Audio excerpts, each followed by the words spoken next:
In the morning of your life, work. In the midday, take counsel. And in the evening, pray. It's about midday, and following the order of that German proverb, my guest today, Winnie, who is a journalist, convened here today as an adept counselor at journalism. This is the Wiser and Brave Show, and I'm your host, Njeri.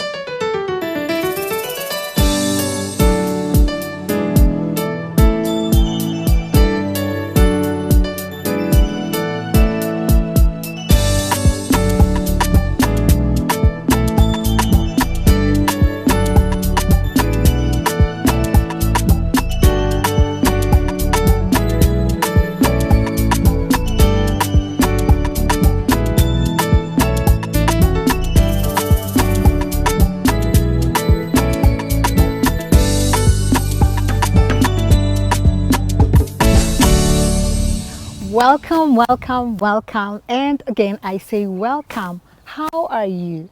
I really do hope that you're being kind to yourself. It's good to see you here again today. By the way, if you haven't subscribed, quickly do that as we are going to introduce the guests today. So welcome to the show, Winnie. Asante sana. So who is Winnie? So my name is Winnie Kamau. Yeah. And I'm a data journalist. Okay. And I wear many hats. Yes. Yeah. We get to know them as we go. So one of the hats that I wear is data journalism. Okay. I'm a data journalist, and also I head a network of freelancers called the Association of Freelance Journalists. Okay. Let's stop there. We might take up the whole interview if I was to say everything. Yes. Okay. Yeah. So what is data journalism? So data journalism is the use of facts and figures. Okay. That's numbers to tell your stories. All right. So what you see is you try and extrapolate whatever you have on Excel format, the information on Excel, and put it into something that you can be able to visualize it, that is easily readable and digested by you and I. Okay. Yes, the viewer, the listener. So just trying to break down the numbers to bring them down to the Monanchi, just for them to understand better. Yeah. Okay. Breaking down the 2 billion shillings and how much and what it would do to Kenya. Okay. So question is, have you always wanted to become a journalist? No. Ah, that's an interesting one. No. Actually, I always, I don't know what I wanted to. No, I thought my career would be more in music. Okay. Because I did music in school. All right. In primary. That's high school? Primary school and high school. Okay. So I knew I would go to music school. Okay. And that's where I would maybe make a career out of it. There's a place, it's called, I forget the name. There's a music school that's very big in town. Okay. That I thought maybe that's where I would be, and I would do. I would play instruments. Okay. And I love opera. Okay. So I thought I would be those. Yeah. So that's where I thought I would land. Okay. But during one of the holidays, before I sat for my Form 4. That's KCP. Yeah, my KCSE. KCSE. Yeah. I was on holiday with my cousins and everyone in Shags with my grandparents. And then my cousins were like, no, you do good as a journalist. Because you're always telling us stories and you're always informing us and telling us things.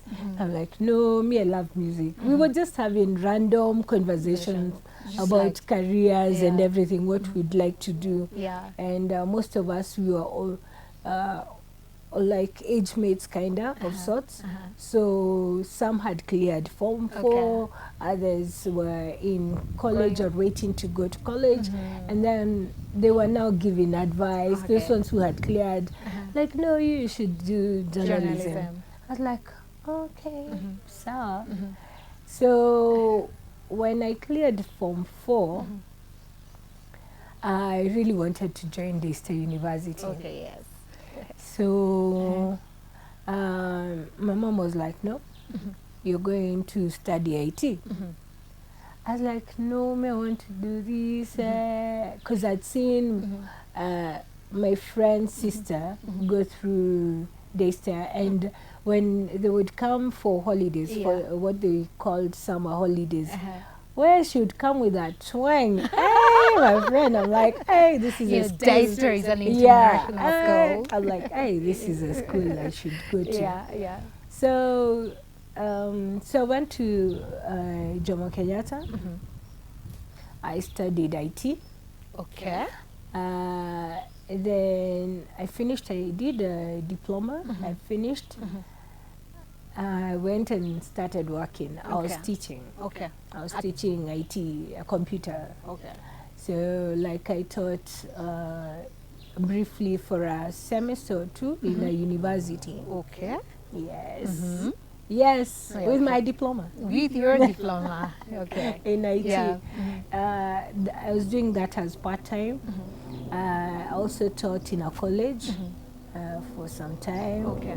And I was doing volunteer work, and I was doing IT still. Yeah. But my passion was still on. So I was like, no. Then I had an urge to just apply. Yeah. So I applied in to Daystar, and I got the admission. Yeah.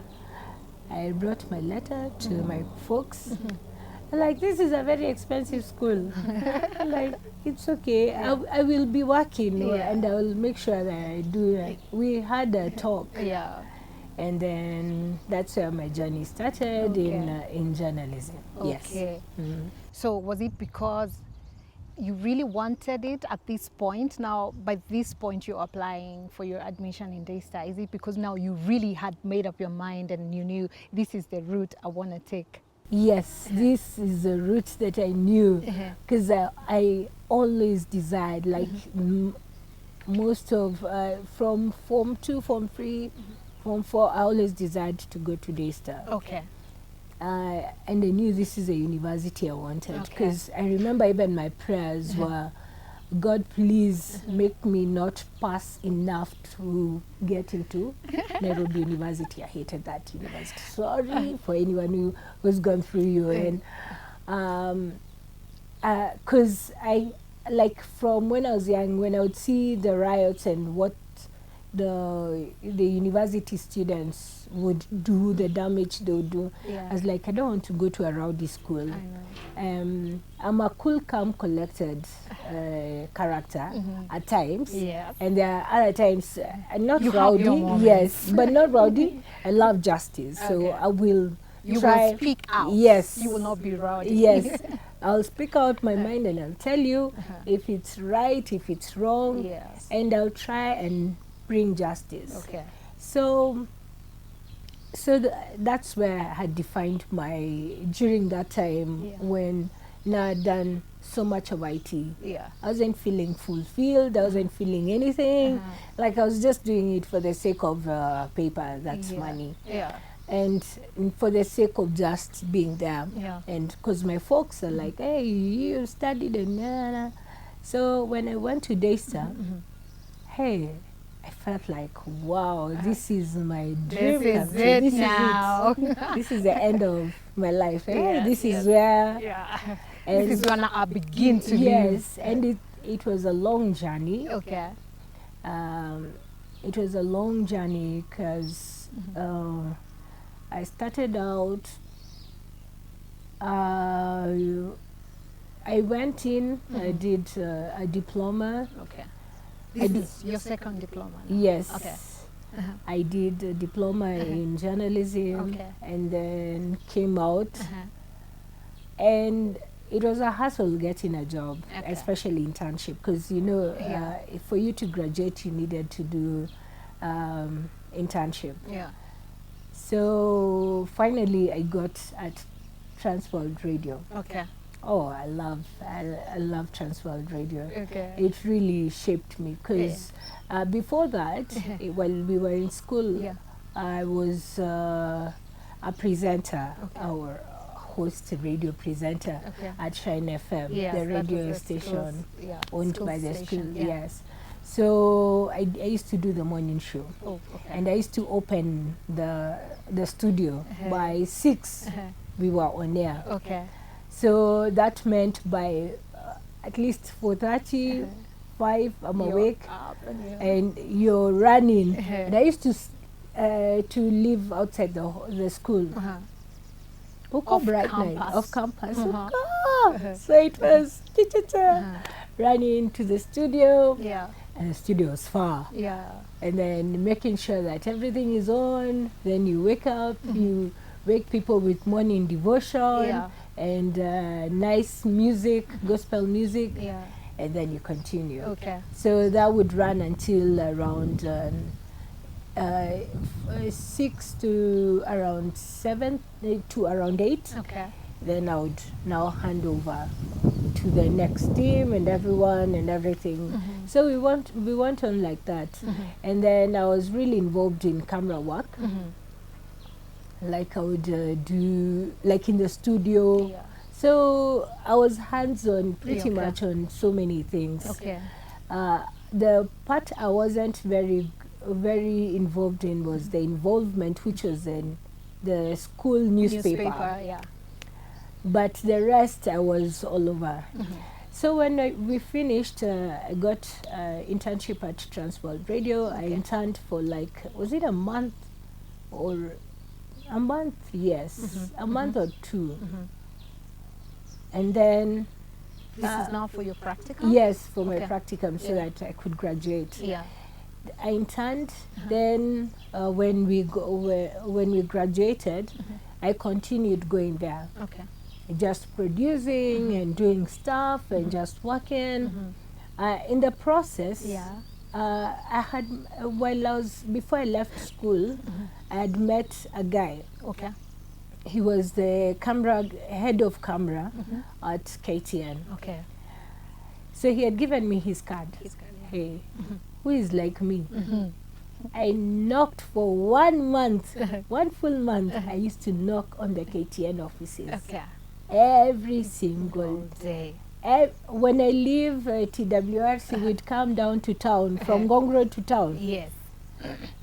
Before I get into Into the- my next stop, knock, Okay. I am here.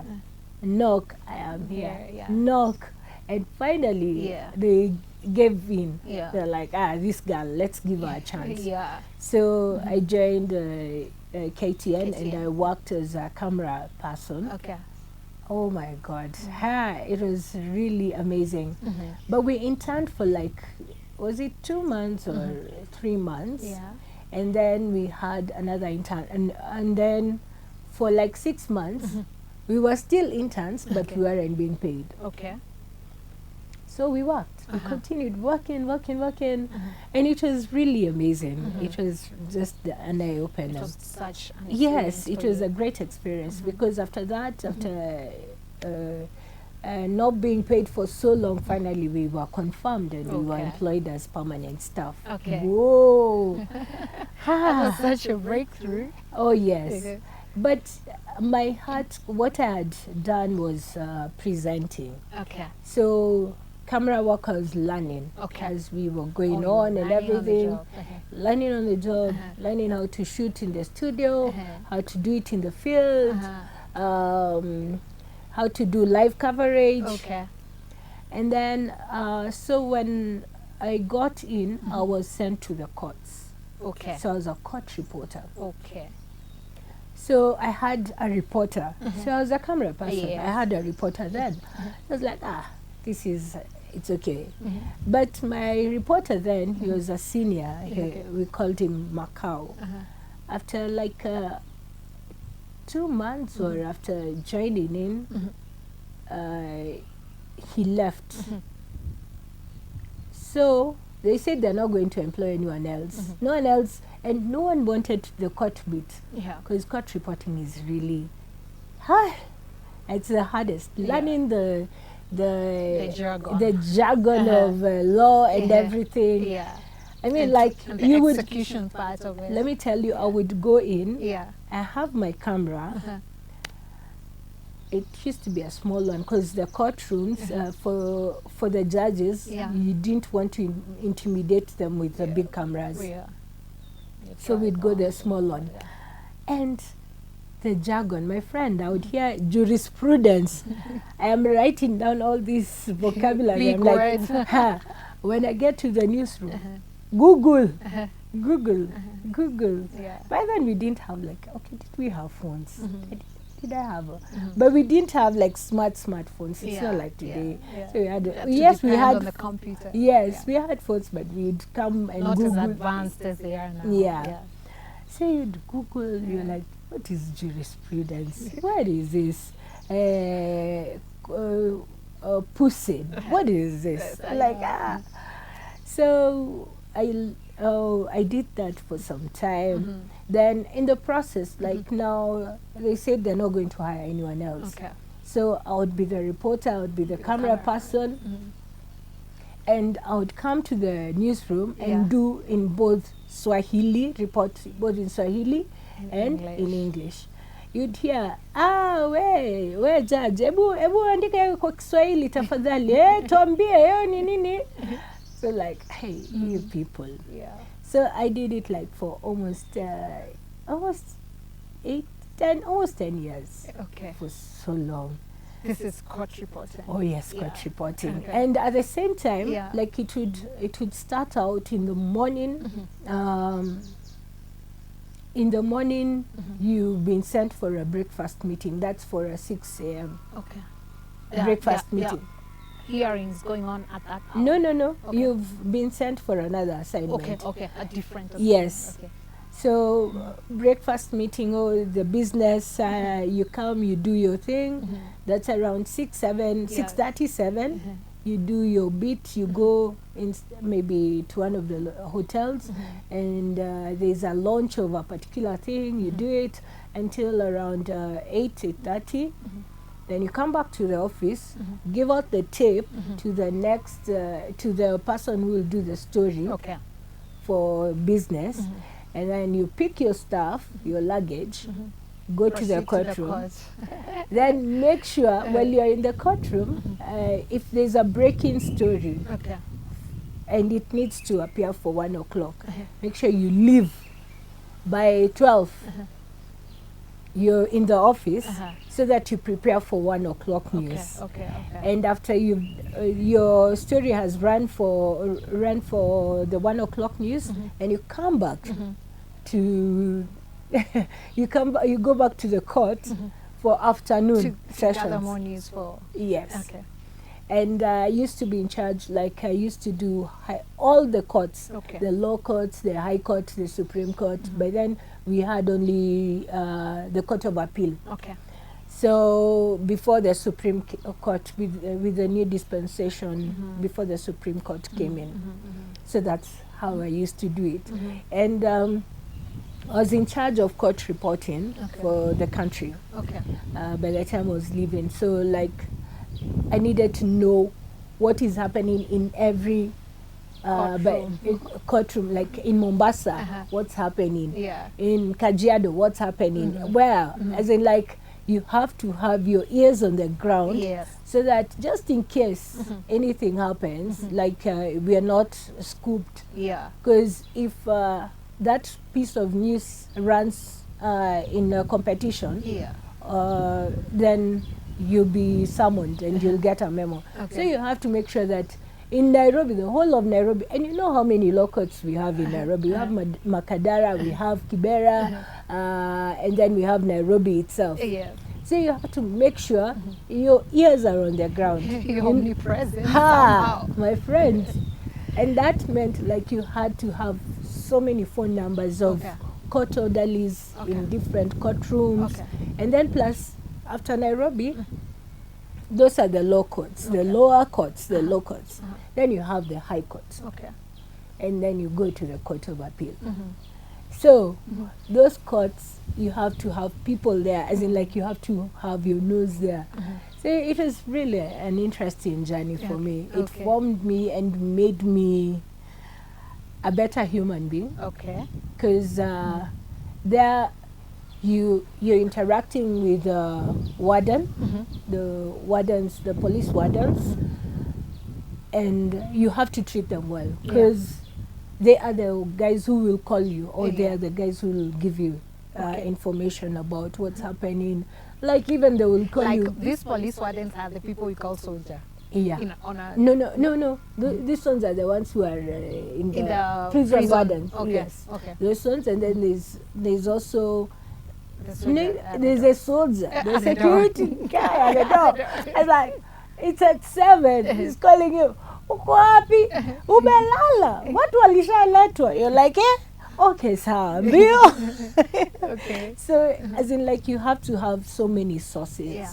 And that's where it's really humbling, because you have to greet everyone. This one is not at Upita. Upita, this kasoja here is a guy who has all the information that you need. And then you go to the police warden uko chini kwa cells, the prison cells, where they keep the guys in before they come to the courts, to the courtrooms. There are other people over there. So that's a different ball game. Okay. You have to treat them nicely. Yes, these are cops, but you have to like really know who they are. And then now you come to the court orderlies themselves, the court clerks, and also the orderlies themselves. Okay. These are cops also, but they are called the court orderlies. They keep everything in check. Okay. And then you come to the court clerk, then you have to know the magistrate, and you have to know the judge. Okay. And then you come up to the big boss, CJ. So you have to know everyone. I remember this time I went to Mutungi. He's a former judge. He's called Justice Mutungi. And I had my camera. Okay. And I was trying to rewind my tape, because I was saying, hey, itaniletea shida. It will mess me up if I don't rewind it right now. Then I guess that noise maybe confused the judge a little bit, because you're supposed to be quiet. You're that kafly on the wall. You're just watching everything. You're not supposed to be speaking. So I don't know. Then him, in his mind, he thought I was recording. Okay. Hey, my friends. Woo! I was summoned, and that time it wasn't when everything was open at you're allowed, because we would hide our cameras. You weren't. Really? It wasn't supposed to. Your cameras weren't supposed to be seen in the courtroom. Yes. So this one is hiding. So mimi niko huko, see, I'm seeing people seated, so I'm here rewinding. Hey, and he saw me. He's like, "Who are you? What are you doing in my courtroom? Why are you recording?" I'm like, I said, "My lords, so many my lords. Oh, my lord, I'm sorry. My lord, I'm sorry. Come here." So I was taken there to the dock. I was like, oh my God, today is the day. Today is the day. You need to be locked down. Court orderly, take her down. You need to lock her inside. So I don't know what he said about what kind of law had broken or something. I'm like, yeah. I tried saying, my lord, my lord, my lord. I am sorry, my lord. He was a very serious guy. Okay. Very tough. Yeah. So I was like, okay. So but the court orderly was really nice. Okay. You remember, you have to be friendly. So I knew him. He was my friend. He's like, where could I turn that? So he guided me out. So now he told me, and now my court orderly friend is like, I won't take you down. I won't take you to the cells. What I'll do, I'll just take you to his office, wait for him outside there until he finishes the court case. Then the case hearing, hearing that case, then you can talk to him. I was like, thank you, Jesus. I'm not going to the cells. Because I was like, oh, my God. So I was taken to his office. I sat out there. Because they don't have, okay, maybe they've changed. But then, back then, they never had secretaries. You just wait for him. Okay. So I waited for him. He finished. Then he came. Then I was almost, kneeling. My Lord, I'm sorry. Judge, I'm so sorry. What are you I said, you go to the cells. What are you doing here? I'm so sorry, sir. I was just rewinding the tape. Let me see what you took. I showed him. I was just rewinding. I was just rewinding the tape. I explained to him, like, okay, sir, don't do that again and never come back to my court. Wow. To my courtroom. I was like, okay. So that's life was. It was interesting. Okay. I never stopped covering him. He kind of became like a friend. Okay. In terms of like he was friendly, he became more friendlier. Yeah. And then open now. So we went on like that. So there are many judges. By then, the new constitution, 2010 had already been passed. So now the courts are being opened up. Justice Mutunga came in, Chief Justice. Hey, that guy made things happen in the courtroom. Now we were more free. Okay. We could record, we could do things. But then it was under Chief Justice Evans Gisheru. Okay. So he was a rigid man. Okay. My God, that man was so rigid. Let's just say the system made him rigid. So when Chief Justice Mutunga came in, now things opened up. Okay. So now even the judges were more friendly. Okay. They eased up and things were better. Yeah. And you could shoot in court, and we would do live coverages now in court for in courtrooms for cases that were really prominent, and that was the thing. That was the best part. Yes. Okay. That is so interesting. That is so interesting. Well, this is the point where we take a break, after which we'll be back with more of Winnie's story. So don't you go too far, because we'll be back just like that.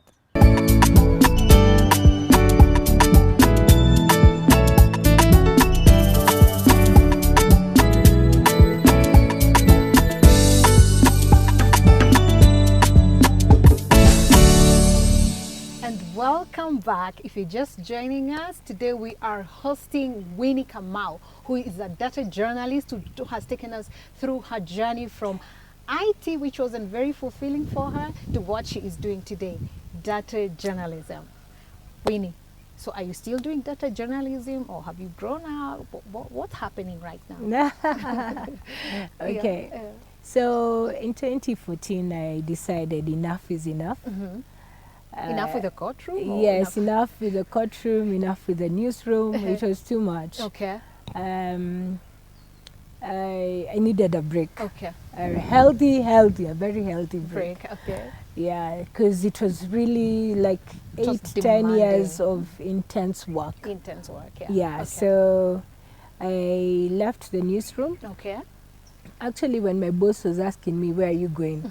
I told him, I'm going to the farm. I'm going to help my folks in the farm. Yeah, okay. So... Like, tell me the truth.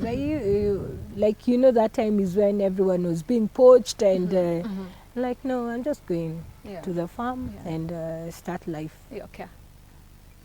He thought I was kidding, and he couldn't believe me. So I was like, and for me, for real, I called my folks and I told them, I'm coming home. Yeah. Okay. I'm tired, I'm resigning. Okay. Like, hey, you have a good job.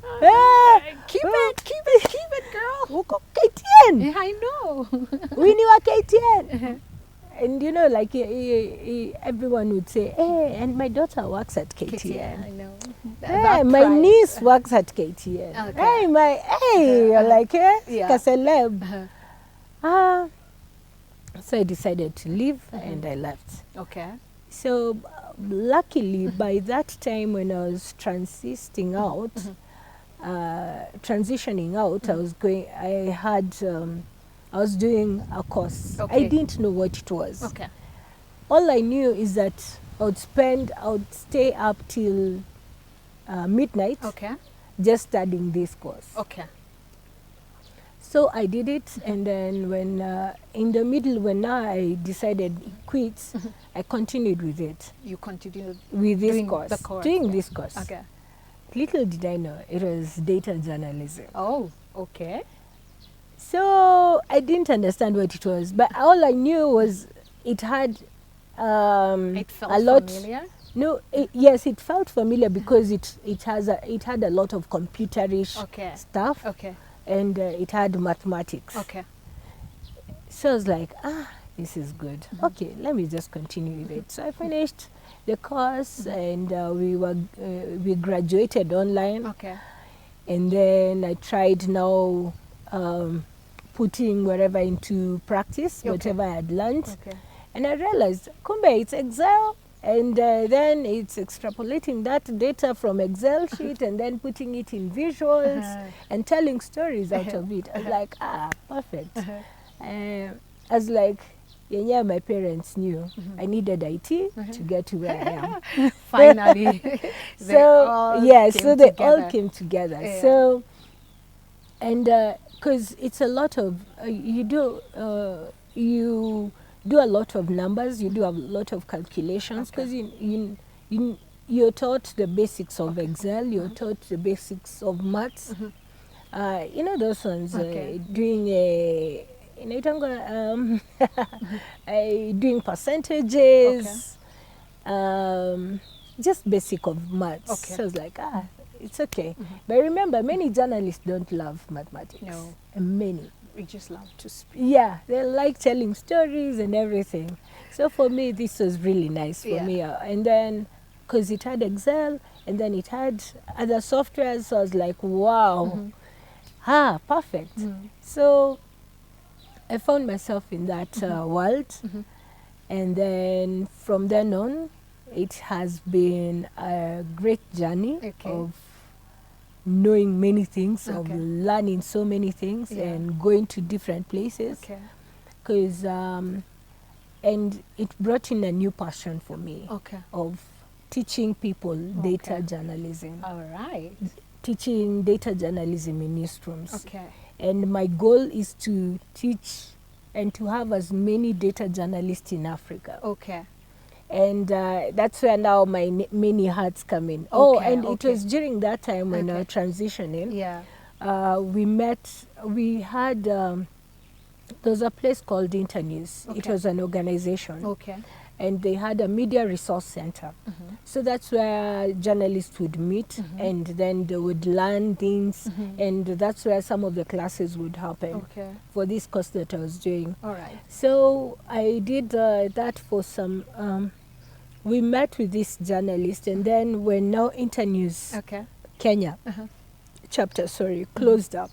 So I was like, so what do we do? We came together. So that's where we formed the Association of Freelance Journalists. And that was back in 2014. So we did that, and we've continued with the association. It's growing and growing and growing. Many people are interested. And the thing is, like now we have people, when there was a lot of retrenchment in the newsrooms, we found guys wondering where to go. And they still are passionate about journalism. So we'd let them know that we are there, we existed, and they would come and join us. And so far, so good. And in data journalism, so in the process, I joined, we met a group of people, and we formed, or we expounded an organization of sorts. It's still being like a group. It's still a group, not even an organization more. It's still a group. It's called Africa Open Data. Africa Open So Data, where we bring people from all over Africa to tell their stories or to tell or to share with us what they're doing with the rest of the world, what they're doing in their different spheres. So we have guys from Ghana, we have guys from Mali, Togo, coming in and telling us. We hold these meetings every first Tuesday of the month. Okay. So it's a monthly meeting? Yes, it's a monthly meeting. We started Zoom way back, even before Corona. So we'd meet online, and then after every 2 years, we'd have a physical meeting. So the last meeting we had was in 2017 in Accra, Ghana, where we brought in all these people who are dealing with data. So we have activists, we have journalists, we have people in the private sector, we have government people just coming to talk to us about open data. And when we're talking about open data, is open information.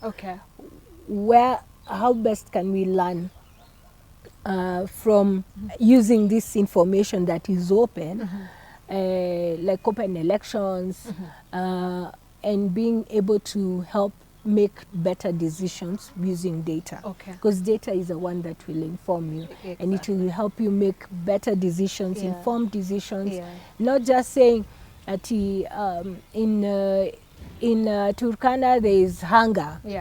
That's just blanket. Please, can you tell us how many people are we talking about that have been affected by this drought, and how many people are severely malnourished, like how many children, how many women have been affected, how many men. That's a kind of granulated data that we're talking about. Going to the specific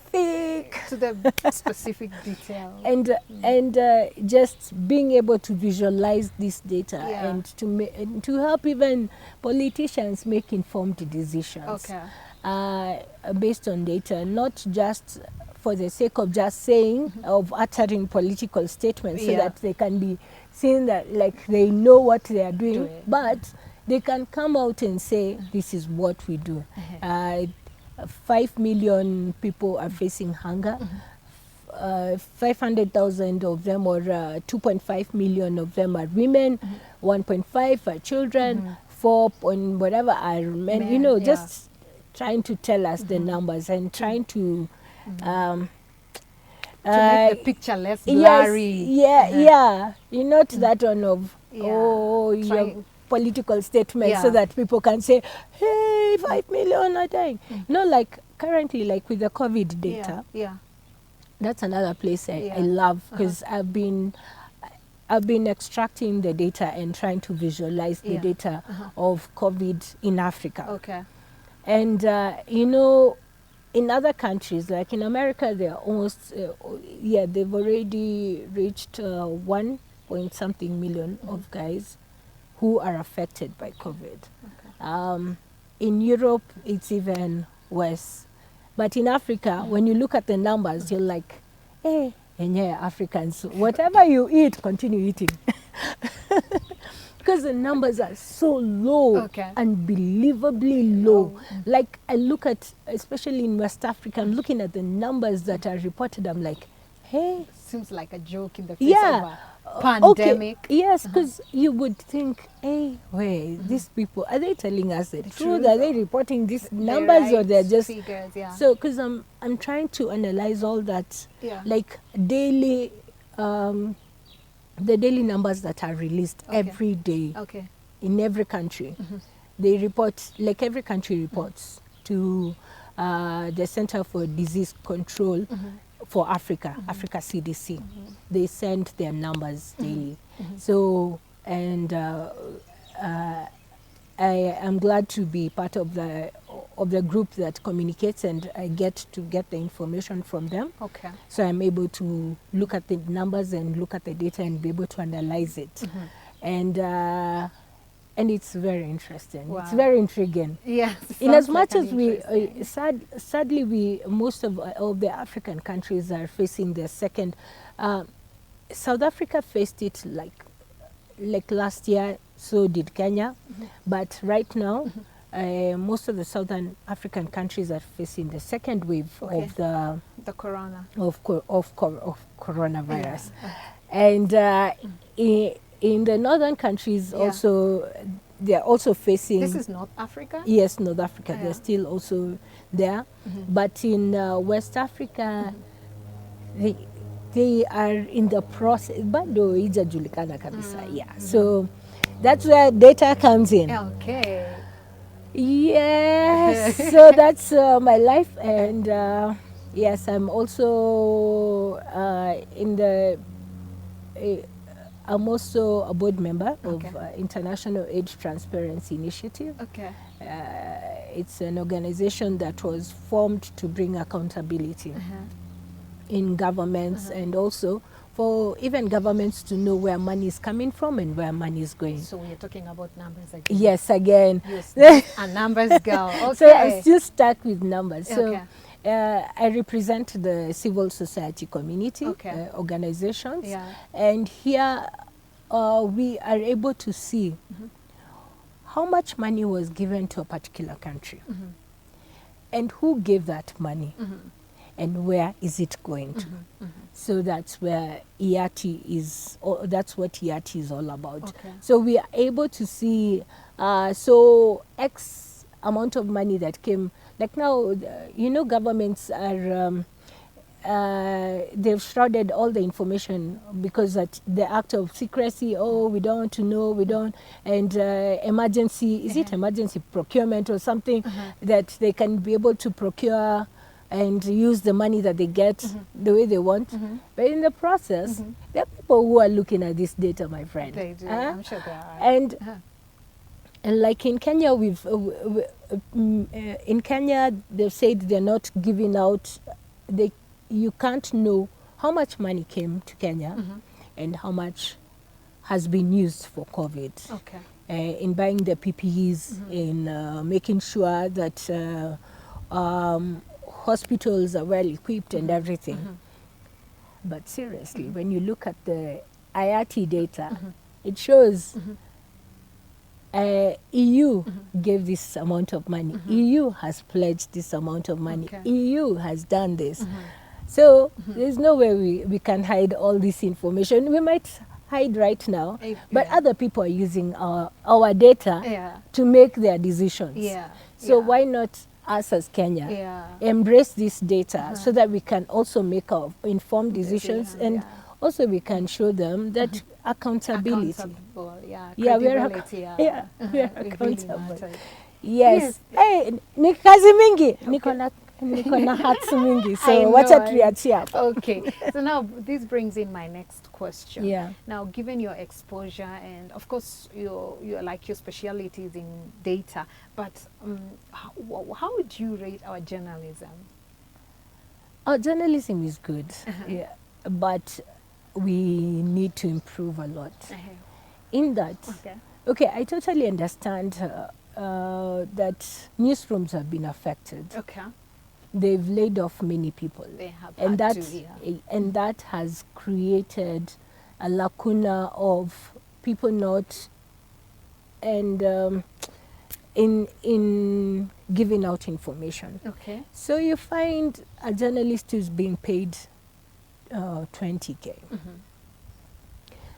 And the problem with us journalism, we had discussed earlier on, you want to live a life. Because you're being seen on TV. Man, you have to fake it till you make it, my friend. So with your 20K, you can't be seen walking or using a matatu. So you have to Uber or you have to do whatever you can to get a cab. Then at the same time, with that 20K, please, you can't be seen. You're seen on TV. They are just places you can't live, man. Niaje unaishi Kayole, my friend. Amado, Dandora, na we tunakuonanga kwa TV. So that's a pressure that comes with celebrity kind of lifestyle of journalism. And now when it comes to reporting, newsrooms are constrained because maybe there's no enough money. Okay. At the same time, there's a lot of news to be told. Okay. At the same time, there are very few people To tell. to tell those stories. Okay. So I remember when I was in the newsroom, I told you in the morning I've done a business in the morning before going to the court. To your courtroom, yeah. In the afternoon, if I'm not going back to the courtroom, I've already been sent for something else, either a riot or something that's happening. In the evening, there is a lunch. Okay. So there's a cocktail or whatever dinner that's happening somewhere. So this is one human being who is a camera person who has to do all these stories. Yeah. So you will not be able to do it to perfection. You can But not. as we are getting out as freelancers, we have seen that there are many opportunities. Okay. Actually, it's more fulfilling because you can be able to do the bit that you love. That like you if it's business, if it's health, you can be able to do that. And there's this thing that most of the journalists or with coronavirus, thank God for COVID, journalists are not going wherever they wanted to. Yeah.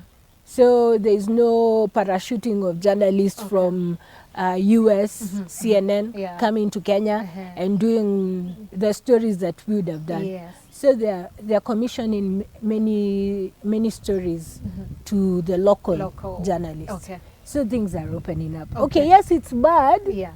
It's bad. Corona is bad. COVID is bad. But the opportunities it's that giving it has opportunities. presented Exactly. Is something we have to seize and run with. So that's the best part. Okay. So as freelancers, that's where we are seeing many of our journalists being commissioned, being asked, can you be able to do this story for us? For Daily Mirror, for Deutsche Welle, for all these international organizations. And it's really happening. And now people are feeling a little bit overwhelmed because there's so many people commissioning. But at the same time, we don't have to all be in the newsroom so that we can make it. Yeah. I think it's time for people to do what they really love. Okay. If you can have a step of faith and branch out, it would be good. Or you can still do with the grants, because there are grants that are being given right now for journalists to do special bits. Okay. Yes. All right. Wow. So what would your advice be to maybe an aspiring journalist? What would you tell them right now? For me, I would tell them journalism pays. Journalism, it doesn't pay in the sense of payment like you're being paid money. No, it's fulfilling. The payment is you're fulfilled. When you see somebody's story has been changed. Okay. If you saw somebody who was a child who was malnourished and you aired the story and there's a well-wisher somewhere came in and helped, then you feel fulfilled. And there's not enough money that a journalist can be paid that can give you that amount of fulfillment that you'd see from the transformation that you've done. So welcome to journalism. Journalism is not bad. People say, oh, journalism, you're a celebrity. No. You have to, being a reporter is being on the ground, having your ears on the ground.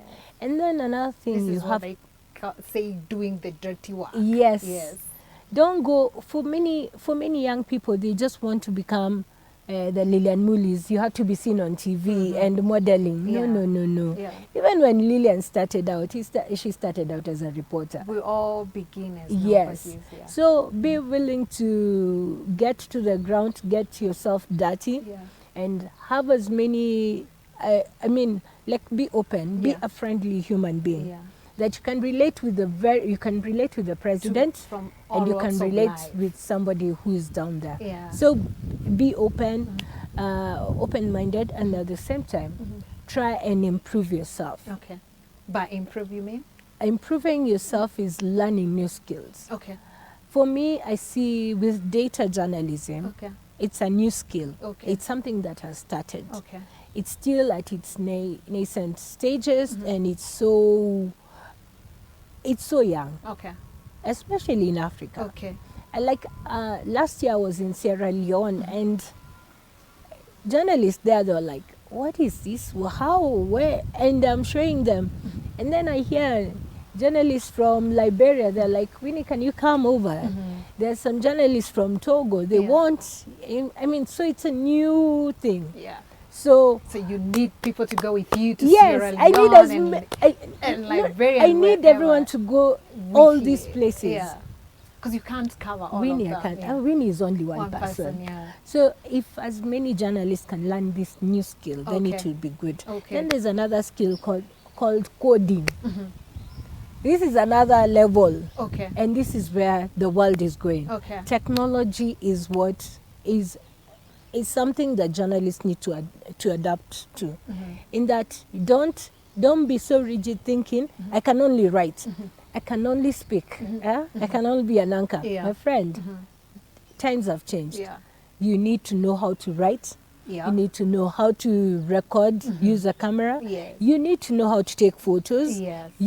You have to be all-rounded. Okay. And apart from that, you need to know how to visualize, Okay. data visualization from data journalism. Okay. Okay. Learn how to use different softwares and be able to interpret the data, the information that you have. Okay. And another thing we are getting into, you need to know how to code.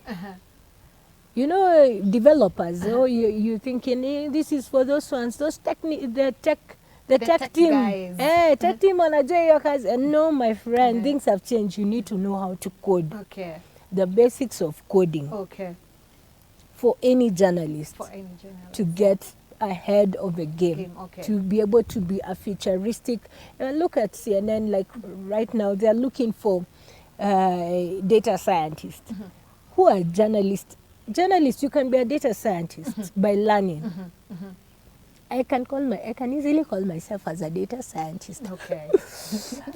But I can easily do so many things in terms the realm of data. Okay. So that's where we are headed in this life. So yes.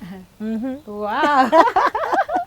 You have to evolve and change yourself and adapt as we go on. Okay. Yes. Oh my God. I think we need to have a part 2 of this because time is running against us and we are not yet done.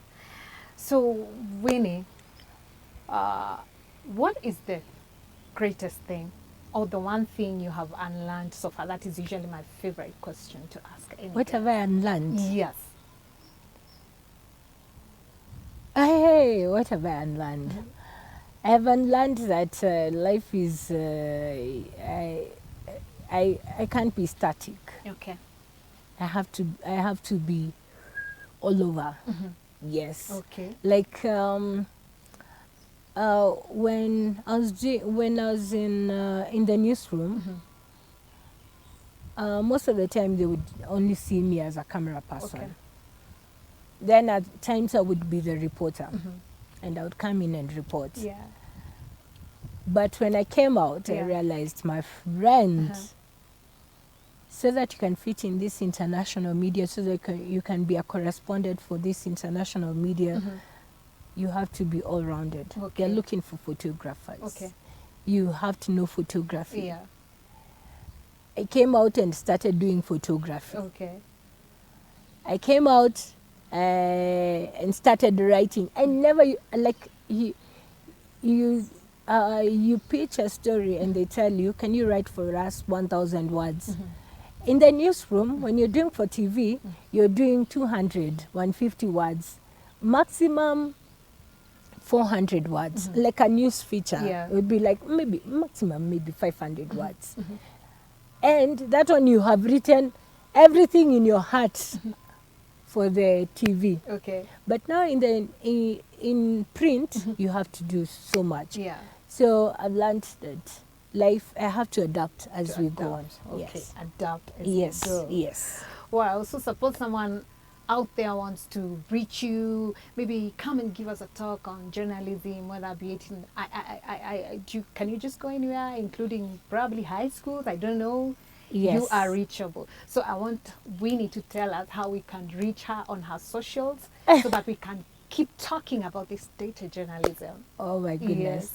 Oh yes, yeah. This would encourage, like, even for the kids who are in school, Yes. that start learning journalism in terms of data journalism early. You'll be ahead of the game Okay. by the time you're leaving. Okay. So how can you reach me? How can we reach You Winnie? can reach me at Winnie Kamau 254 on Twitter. On Twitter. Winnie Kamau, and you'll see my face on Facebook. On Facebook. And do you need me to give my number? No. Can I give my number or my email? What do you? Whatever you're comfortable with, where we can reach you. kamawinner@gmail.com. Kamau Winner. KAMAWINNER@gmail.com or +254 721 754 349. Okay. Yes. And that is how we can reach Winnie. Thank you so much for this conversation. you. I totally appreciate it. You're welcome. I think we need to do a part 2 of this, especially because of the kids. They are back in school right now. And I think this would really do them some good. Cool. Yeah. Thank you. Yeah, thank you so much for Thank being you. here today. Thank you for inviting me. Okay. It's a journey, and I'm still learning so many things. Yeah. I've not perfected anything, Okay. so I'm willing to learn this and to go this journey with as many people as possible. Okay. Yes. So there you had it, and there you have it for yourself. Reach out to Winnie. And as always, I want to say thank you so much for your support. And if you haven't already, kindly remember to subscribe to our YouTube channel at Jicho TV Kenya. Follow us on Instagram and our Facebook at Jicho TV Kenya. And from the Brizer and Brave family, it's Namaste.